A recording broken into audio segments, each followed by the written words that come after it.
Bigat ng gabundok na basurang kinakaharap ng Pilipinas, hinimok ni Senator Loren Legarda ang bawat Pilipino na makiisa at maging bahagi ng solusyon.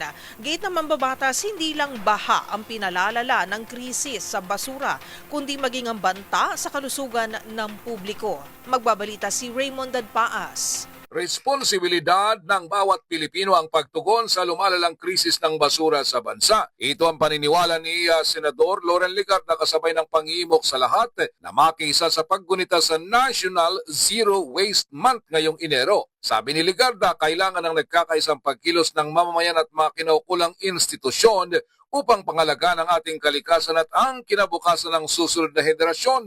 Para sa Senador, nakababahalang datos mula sa What a Waste Global Database Report ng World Bank noong 2025 kung saan ika-27 ang Pilipinas sa 50 bansang may pinakamalaking nalilikom na municipal solid waste na umaabot sa 14.6 milyong tonelada kada taon. Malaking bahagi nito ay plastic at nagbabalang mga eksperto na ang patuloy na pagdami ng basura ay nagbabanta sa kalusugan ng publiko, katatagan ng mga lungsod at mga pagsisikap ng bansa sa pagtugon sa pagbabago ng klima. Noong Hulyo 2025, nakalikom ang Metro Manila Development Authority ng mahigit na 600 tonelada ng basura sa buong National Capital Region. Binigyang din ni Legarda na ang maling pamamahala ng basura ay tuwirang pagpapalala ng baha at panganib sa sakuna. Ang pagbaha hindi lamang usapin ng ulan, ito ay pinalalala ng basurang bumabara sa ating mga ilog at estero. Matagal nang umiiral ang kanyang inakda na Republic Act No. 9003 ang Ecological Solid Waste Management Act, ngunit hindi na ipatutupad.